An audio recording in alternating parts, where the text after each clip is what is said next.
Grab your beverages and turn up your interweb.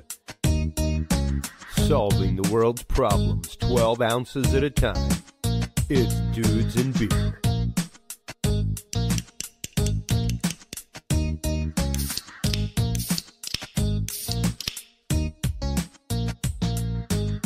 Well, hello everybody, and welcome to the Dudes and Beer broadcast. Make sure to stop on by audibletrial.com/dudes to get your 30 days free trial of Audible. You'll get all kinds of books, all kinds of genres. audibletrial.com/dudes is the site. It's where you can go to get your free 30-day trial.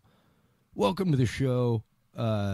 Chris Jordan, your host here. Tonight, we are going to have a great conversation about returning hidden knowledge to future generations. We will be talking with Miss Melissa Irene, author of the book Planets of the Week. It's a children's book that goes through basically why the names of the week are named what they're named.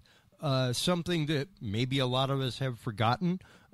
Actually astrologically based, most of them. So interesting to go into that and to write a children's book about that. She is also a holistic therapist. Her website is melissadivinity.com.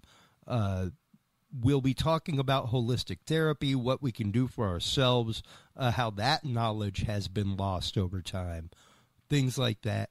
Right after this upcoming report from our in-house HC Universal Network reporter, John Baum from Daily News Collective. We'll be back right after this.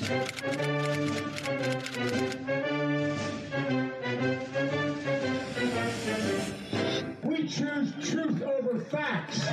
The spin is as expected. There have been questions about whether Trump's push for an investigation into the Bidens was tied to a package of military aid to Ukraine.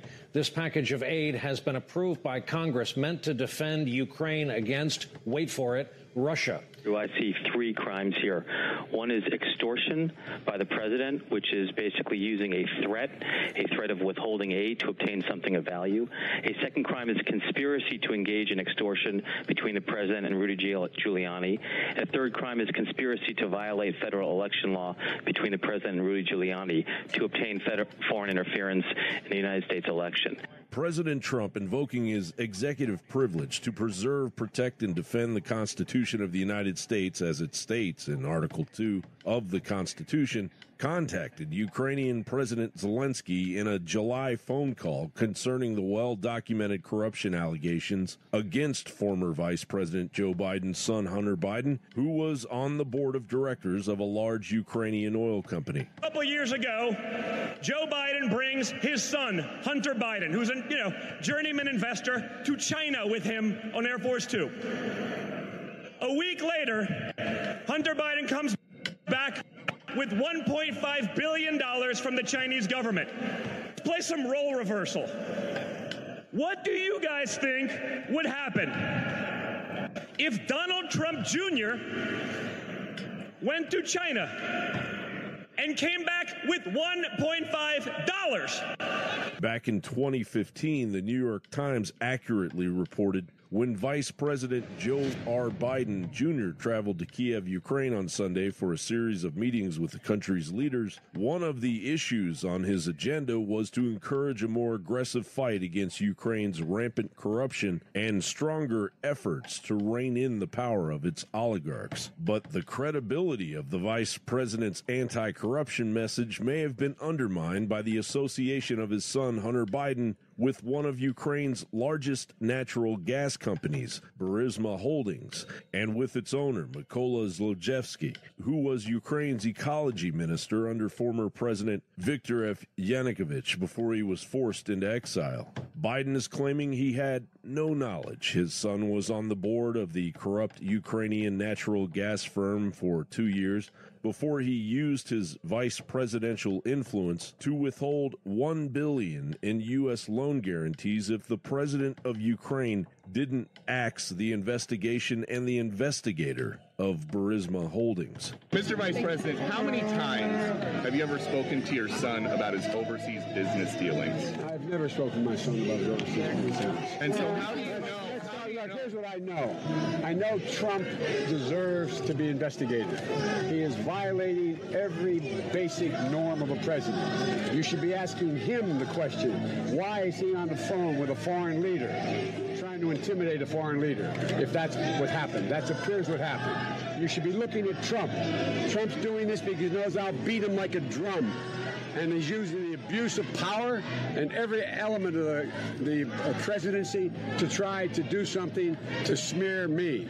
Everybody looked at this, and everybody's looked at it and said there's nothing there. Too bad Biden already bragged about it years ago. I guess it must have slipped what's left of his mind. I remember going over convincing our team, or others too, convincing us that we should be providing for loan guarantees. And I went over, I guess, the 12th, 13th time to Kyiv, and I was supposed to announce that there was another $1 billion loan guarantee. And I had gotten a commitment from Poroshenko and from Yatsenyuk that they would take action against the state prosecutor, and they didn't. So they said they were walking out to press conference. I said, no, I said, we're not going to give you the $1 billion. They said, you have no authority. You're not the president. The president said. I said, call him. I said, I'm telling you, you're not getting the $1 billion. I said, you're not getting the $1 billion. I'm going to be leaving here. And I think it was, 6 hours? I said, I'm leaving in 6 hours. If the prosecutor's not fired, you're not getting the money. Well, son of a bitch. Got fired. And they put in place someone who was solid. And, of course, as Nadler and his worthless bunch of impeachment zealots continue their embarrassing abuse of power investigating the president by hijacking the Judiciary Committee while ignoring years and millions of taxpayer dollars of evidence exonerating the president, Adam Schiff pops up again to remind us that only Republicans can be investigated during an election year. John Bound reporting.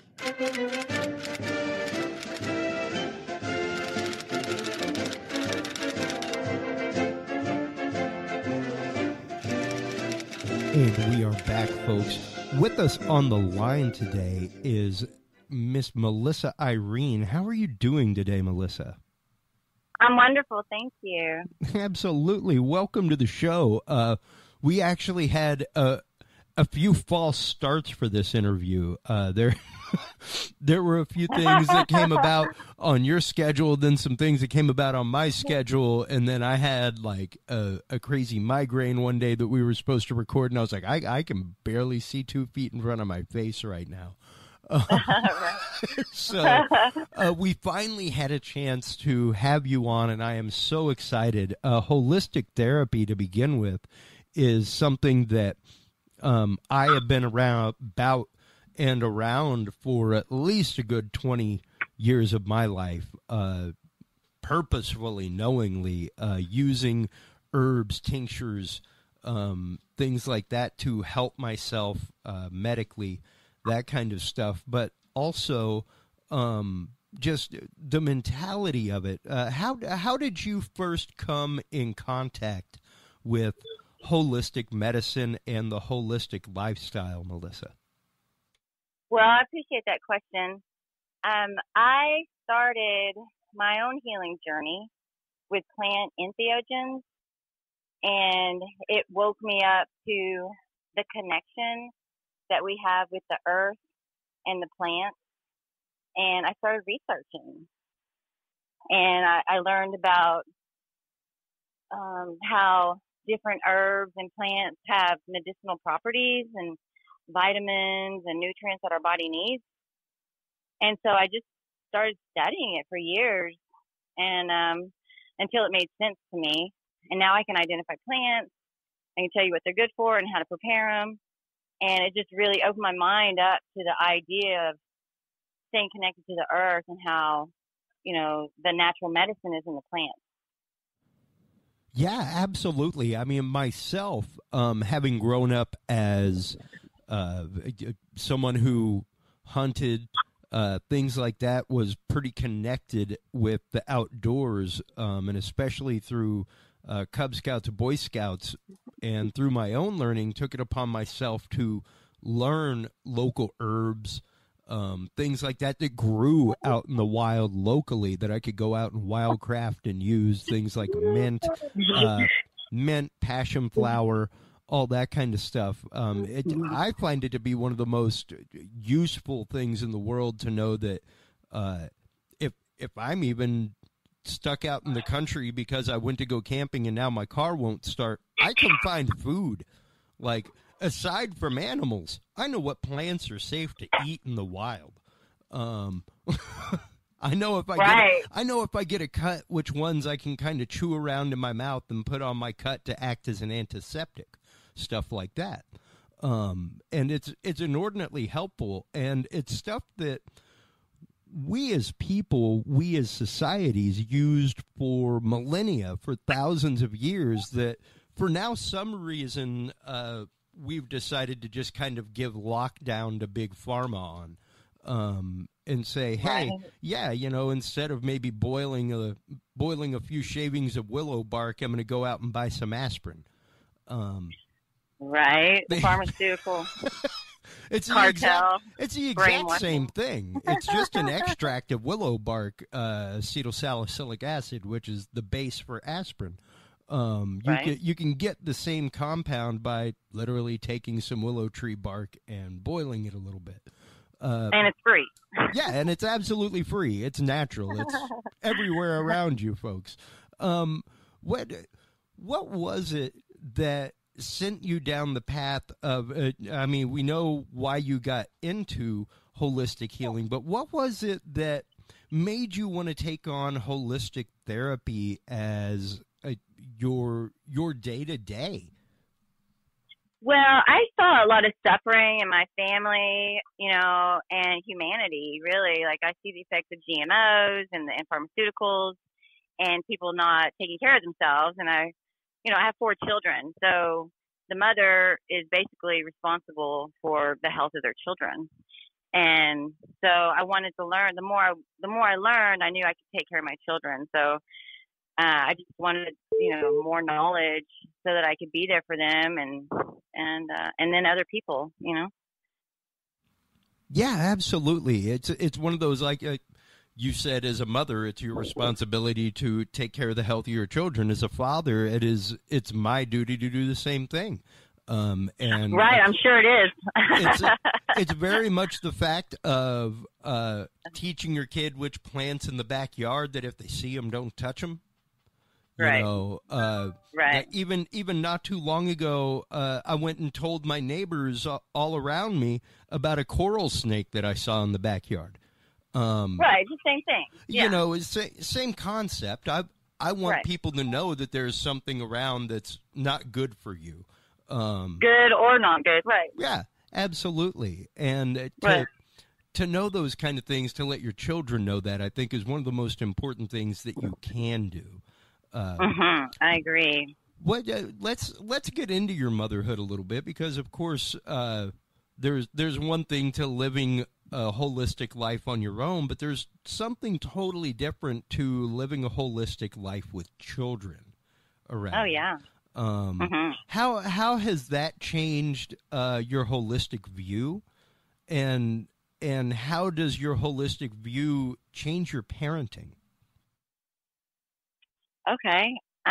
Well, I definitely feed them differently than most people, and my children are very healthy and leaders in their class, and they're the smartest kids in their class. Like, they're, very healthy. So I noticed that it does have an effect on them. And, we don't really buy a lot of the pharmaceuticals or anything over the counter. So that helps save us money. And, we're just more naturalists. And my children started calling me a hippie, and I didn't know that they even knew what that meant, Oh, my Lord. And so then I had to look it up. But, yeah, I'm like, I'm a hipster for sure. Like, I'm definitely hip. I'm hip to what's going on.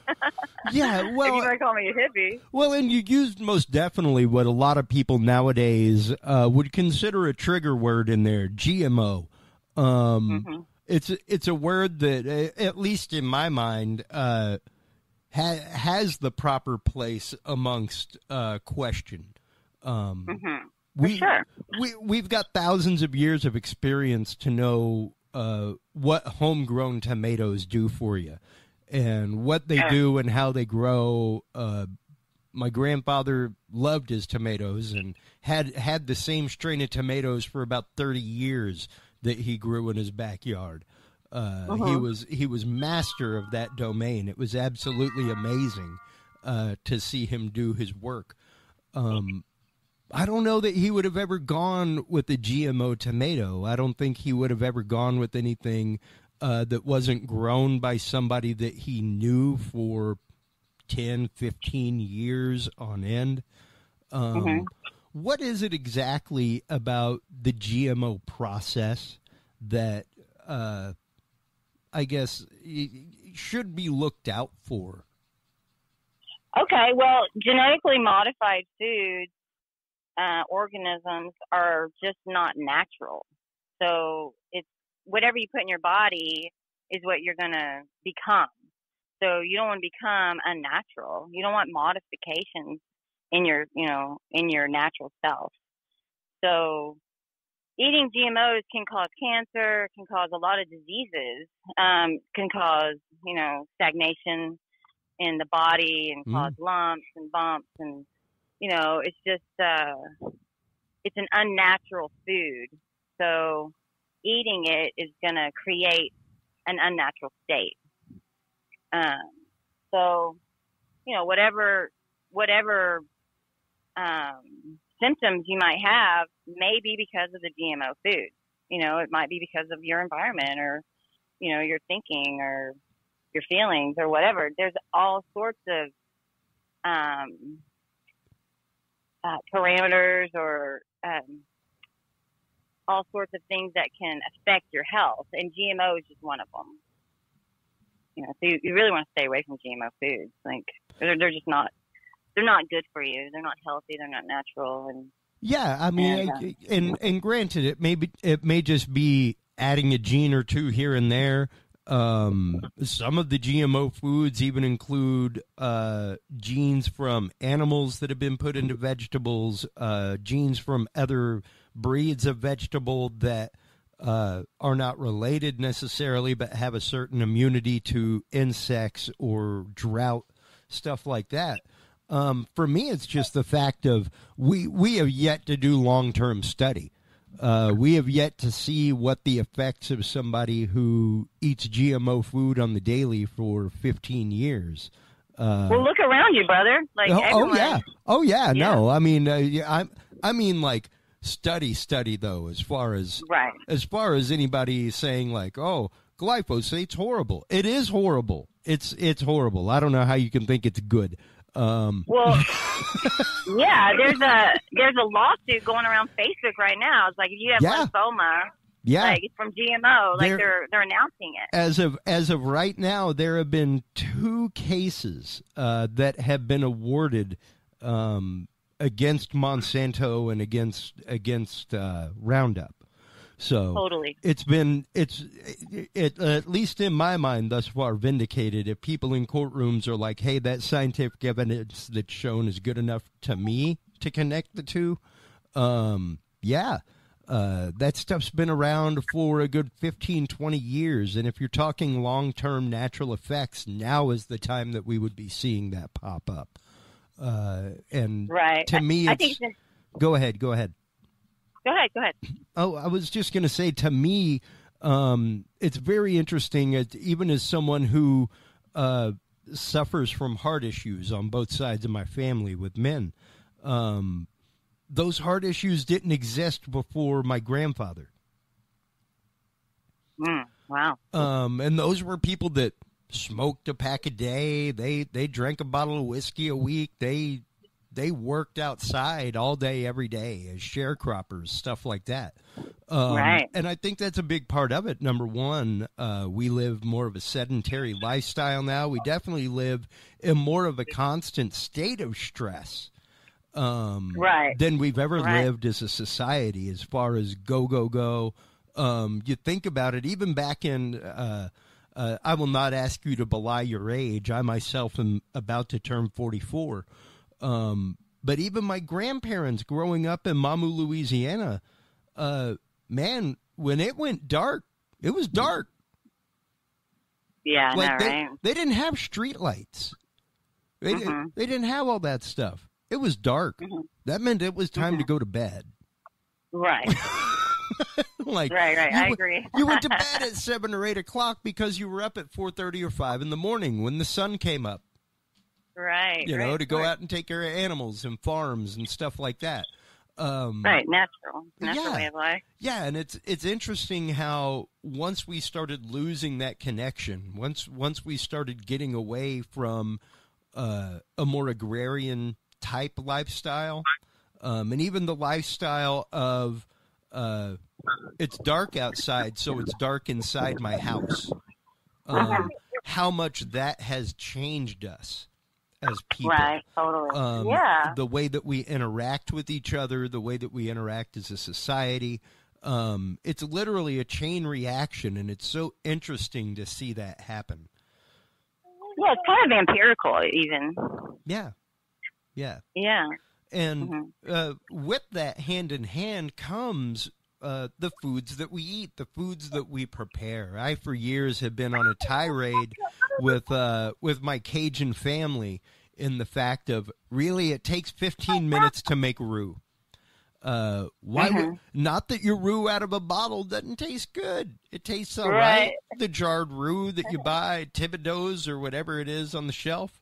You know, but why wouldn't you just make that roux? It's literally cooking flour in hot oil. That's all it is. It's not complex. It's just 15 minutes of time taken away from you. Take that time, put that energy into the food you're about to eat. It tastes better for a reason. It's literally the intent that you're putting into it. That's deep. Yeah, it's most people don't know that. And they want the fast food and the quick meal, and they're eating at the side of the road poison factories on a daily basis. Perfectly put. I think my wife may be bringing me home some poison food as we speak. I'm not gonna lie. Like I spend a lot of time on the road, Melissa. So it's hard for me not to guarantee that my food is cooked. You know what I mean? I don't know if they were using Chef Mike in the background to get things going. You know, the old industrial strength microwave that's used in so many restaurants, stuff like that. It's so bad for you. So bad for you. When I'm at home, literally the only thing that might be used for is maybe thawing something out rapidly. If I have to, cooking popcorn or cooking ramen for myself late at night. That's all that a microwave is used for. Aside from that, everything else is heated in pans. It's all cooked by hand as much as possible. What do you, as a mother of 4, do to try to keep foods and healthcare holistic for your children? Well, we don't use a microwave ever because it destroys the molecular structure of the food, and your body just can't absorb the vitamins at all. So that's off limits unless we're heating up a sponge to sanitize it, to clean the dishes or something. But mostly I just store my electronics in there in case of an EMP strike or something. Right. But,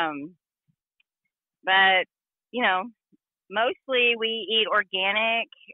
There's a grocery store, local chain, Natural Grocers. It's all organic produce, and we usually go there, and they even give away produce, which is great because we make a compost pile, or you can even grow a garden from most of the scraps that Natural Grocers give away. But, we eat at home a lot, and, you can make anything that you want out of the house better at home with organic, non-dairy we don't eat very much meat, fish sometimes, but no beef or pork. We have guidelines that help maintain our health and our morals and ethics and values, for animals. And, Sure. We think that animals are here for a reason and, not necessarily to eat them all. Yeah. Now, does that mean that you yourself are a strict vegetarian? I was a vegetarian for a long time. Now you can consider me a pescatarian because I do eat fish. Okay. And I am concerned about my health before,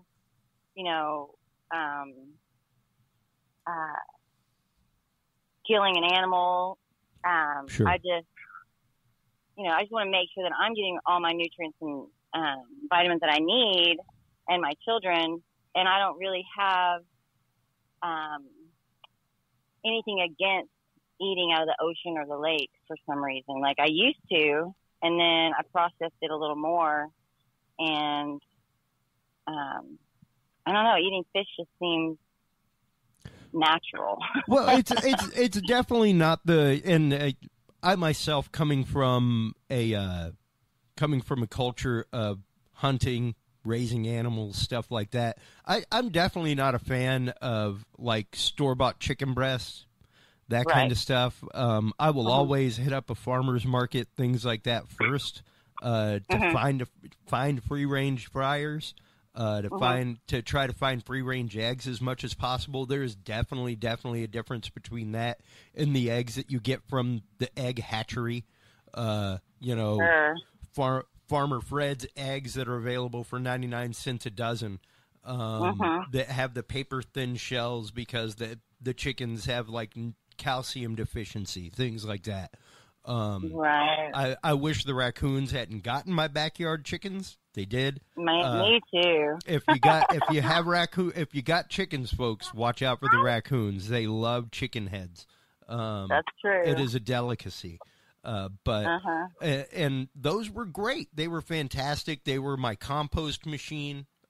Just yesterday, I was throwing away a handful of apple that my son didn't eat, and I kind of looked at the backyard and was like, man, this is just going into a corner now. It used to just get tossed out, and my chickens would make quick work of it. Like, those apples would have lasted maybe a minute between the two of them. And they're great lessons. These are the things that the forgotten knowledge that I think society has lost. I have a very good friend that just picked up a flock of chickens, and they lost one, and it was his daughter's favorite. And he was like, I don't think I've ever seen her so crushed in my life. Aww. And he was like, I'm crushed. Like, I'm destroyed. I don't even know what to do. He's like, it's a freaking chicken. And like, I'm feeling like this. I'm like, yeah, I told you, man. Like, you'll get attached to them. Yeah, they sound like babies when they cry. Oh, yeah. Yeah, not only that, but they get to the point that they will respond to their name. You can teach them tricks if you get them young enough. They will come to you when they call. All that kind of stuff. And it's great life lessons for kids to understand that, like, I give a handful of feed to this and it provides me eggs. Right. And when it doesn't provide me eggs, it goes in the pot. And I cared for it, and now I cared for its life, and now it will care for my life. It's a beautiful circle of life. Exactly. And when handled properly like that, when hunting is properly done with programs of replenishment going on and breeding and release programs, things like that, it does create a very, very healthy ecosystem. Like, not a lot of people realize that licensed hunting and fishing is what pays for restocking programs. Half the money that goes to coastal conservation in the state of Texas and the United States comes from the purchase of saltwater fishing licenses. Oh, wow. So, where like nobody wants the animals around more than us, we like to eat them. we want more striped bass around, and we want the striped bass that are there cared for properly, people. Right. Because striped bass are delicious, and we want to catch them. So,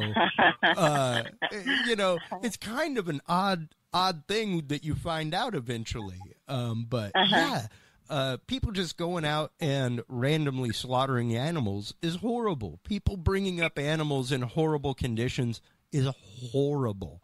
True. And it's going to be the same thing if you have an overcrowded field of wheat. If you got too much wheat in the ground, it's gonna rob itself of nutrients. It's an odd concept that we have with this more is better society that we live in. Right. Now, I hear children in the background. Let's talk a little bit about the book Planets of the Week and what brought you to write that book with your children. Well, thank you for asking. My daughter is in art school, Juliet. She just turned 21, and she helped illustrate it, and she wrote the words on the back, and she did all the layout and worked with the publisher for me. Beautiful. I wanted to get the message out because I learned it through astrotheology. I was studying astrotheology, for my spiritual gaining. I was raised Baptist, and I wanted more firm answers to my questions. So I've studied different religions, Catholic, Judaism, and I still wasn't satisfied. So I went through some entheogen experiences, and then that led me to studying astrotheology. And so in studying astrotheology, I learned that the days of the week were named after the planets. And I was like flabbergasted. I'd never heard this. And then I learned about the energies of each planet. Like each planet apparently has an energy. Like Mercury's about communication, and Jupiter's about abundance, and Saturn's about time, like Oman time, Saturn, Oman Chronos, and there's the rings of time around Saturn. And I just didn't know that growing up, and I was like, this is sacred knowledge. Like our children need to know this. And every adult that I've talked to, and I've asked them if they knew it, no one knows it. Like they were surprised. And so I really wanted to get simple knowledge. Like you mentioned, it was for children's book. I did make it a cardboard book because I want to influence the younger generation. Yeah. Early age. And but on the book it says from ages 0 to 99. Yes. And I think it's important that everyone has somewhere to start, and I think that's a good starting place. Like the days of the week are solid. The names of the days of the week are solid.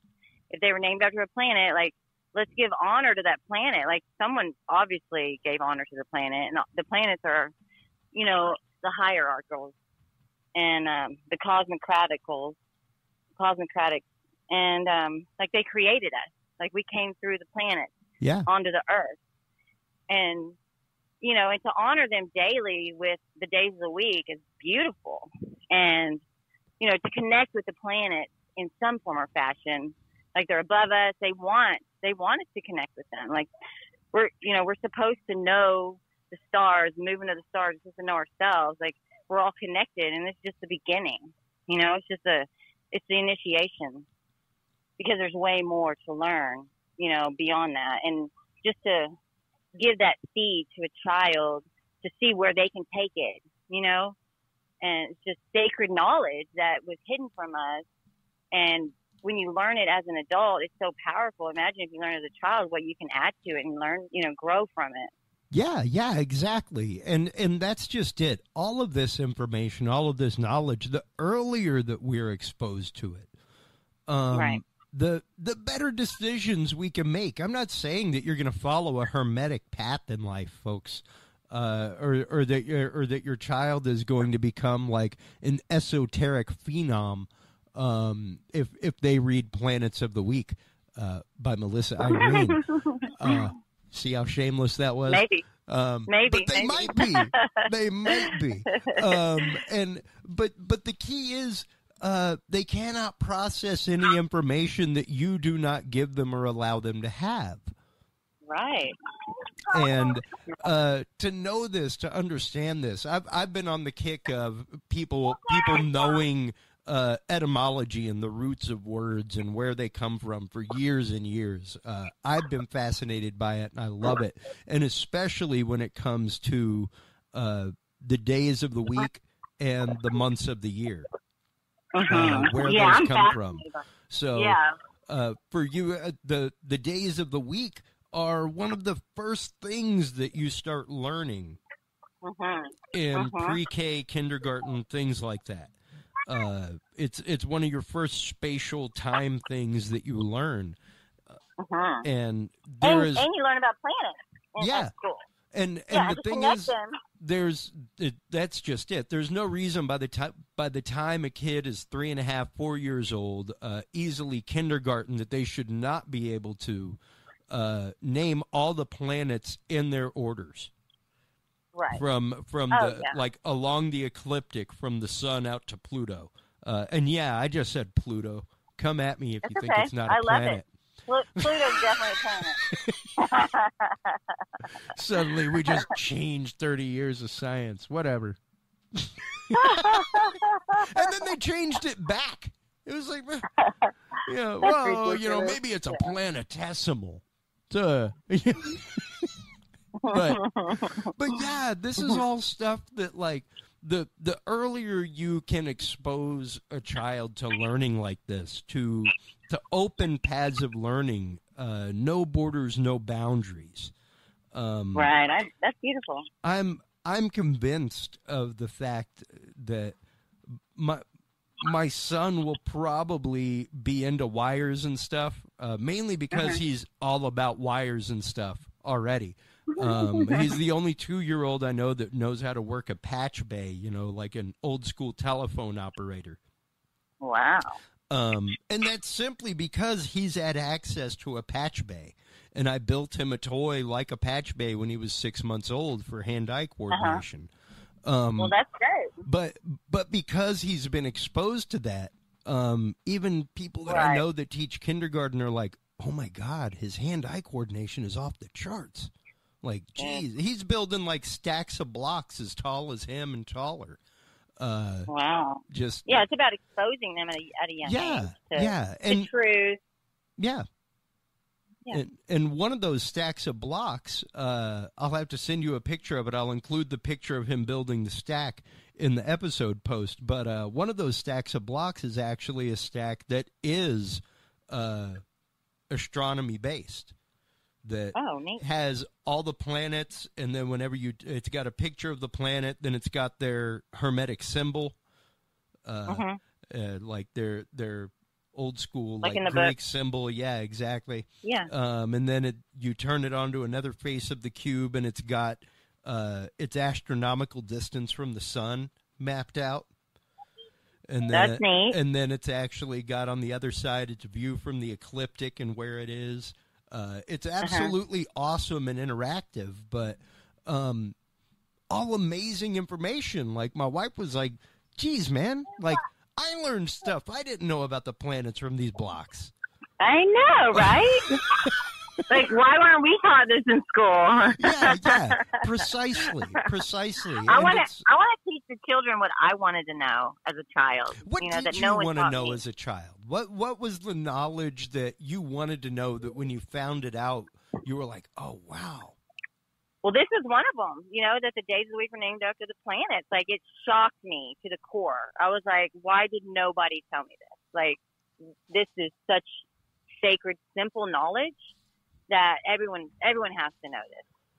And I have a few more children's books coming out that I want to influence the youth with, because it's way beyond just the planets being named or the days of the week being named after the planets. Sure. The planets, have like there's an astral body in the sky, and so Aries is the head and Taurus is the throat, and like, I want to portray that in my next book.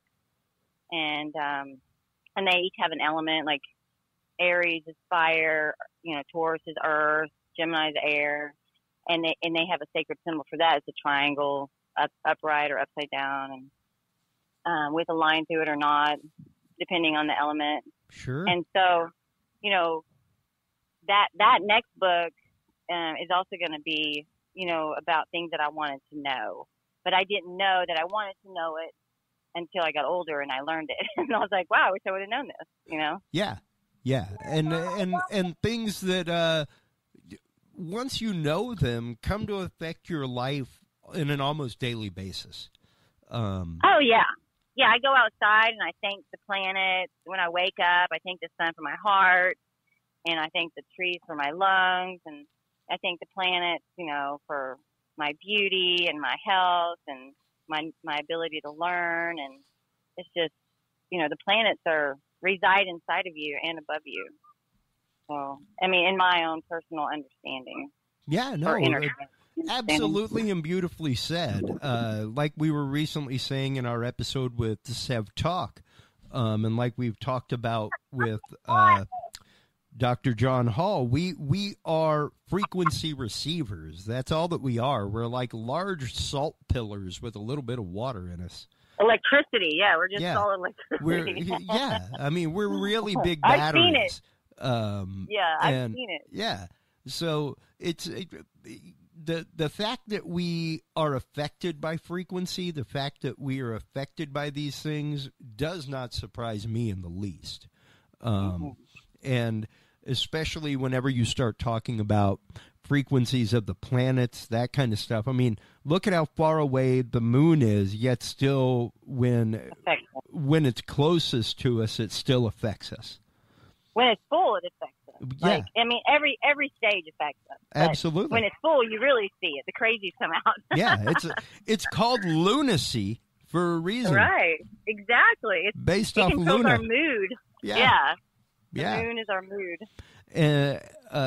And just to know that you are bringing this esoteric knowledge down to a level that children can understand, to me is a beautiful and awesome thing. Thank you so much for taking on that mantle, for trying to bring this stuff into the world, not just through children, but through parents. Right, exactly. Like you said, you wrote this book as simplistically as you did because you didn't even understand this at the beginning. Right, I didn't. I wrote it very simple because I want to reach the young children. Yeah. And there are some big words in there, like commemorate, because each planet has an energy.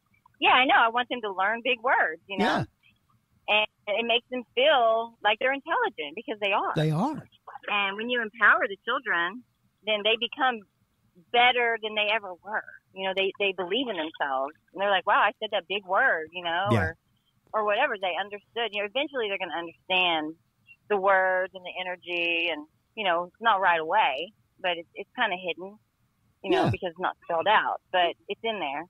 Well, you've definitely got to teach them to the point that they understand what receiving that energy is and feeling that energy, and understanding that energy when it is present.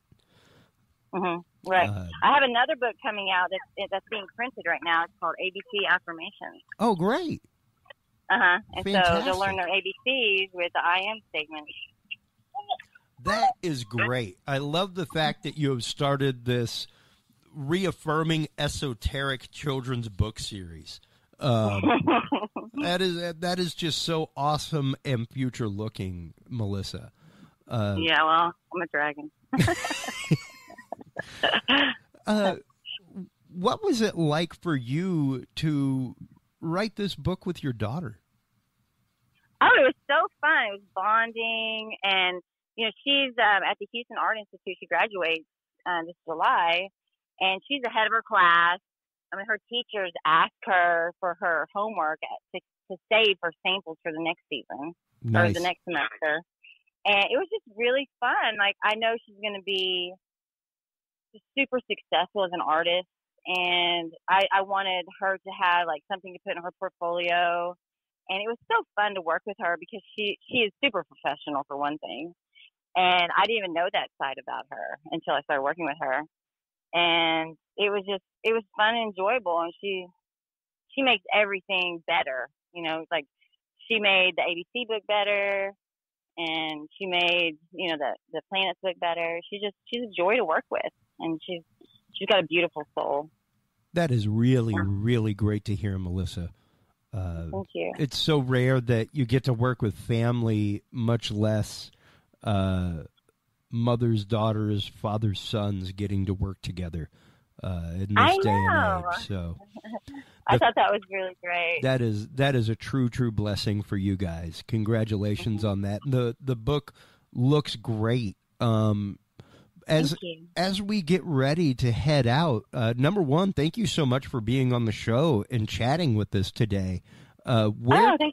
Where can everybody go to get their copy of Planets of the Week and ABC Affirmations, all of the great esoteric children's series by Miss Melissa Irene? Yeah, you can go to melissadivinity.com, or you can call me, 512-586-8960, and I'll mail you a copy. Great. And it is that same information if you are looking for holistic therapy, holistic advice, things like that, correct? Yeah, totally. Holistic therapy, herbology, you know, I do Reiki, and, you know, any kind of healing that I can help you with, I'm available. Absolutely. Well, please do hold the line real quick as we close things out here. Thank you so much for taking the time to come on and chat with us today, Melissa. Well, thank you for your interest. Absolutely. Hold on for just a moment. While you are online checking out the great website, melissadivinity.com, /books for the Planet of the Week book, as well as the upcoming books that she has coming out, melissadivinity.com for all of her great holistic advice, things like that, and to schedule your appointment with Melissa. While you're online checking on all that out, make sure to stop on by dudesandbeer.com. That's where you can check out the Knowledge Vault, all of the great downloadable documents, declassified government programs, secret patents of Nikola Tesla, all kinds of fun stuff there. You can also check out all the episodes. You can also download our free app there. And you can also check out our parent network, the HC Universal Network, while you are there. Great shows like Mega Selgar, Yes But Why podcast, Never Again Radio just joined us. Welcome, guys, as well as Rebecca Sounds Reveille and others. Make sure to stop on by and check all that out. Until next time, everybody, take care of yourselves, take care of each other, and remember, if you can't be good at it. We'll talk to you soon. Bye-bye.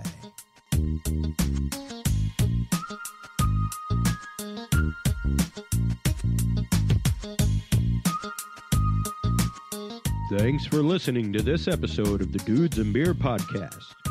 To listen to our audio streams or chat with us live, download the official Dudes and Beer app for Android and iDevices, available on Google Play and iTunes markets. For more episodes, content, and information, visit us online at dudesandbeer.com. You can also find our episodes on Breach.tv, iHeartRadio, Spreaker, SoundCloud, iTunes, YouTube, Stitcher, or your favorite podcast service. Dudes and Beer is a proud member of the HC Universal Network family of podcasts. For more about our sponsors and other podcasts on this network, visit hcuniversalnetwork.com. Thanks for listening, everybody, and until next time, drink responsibly.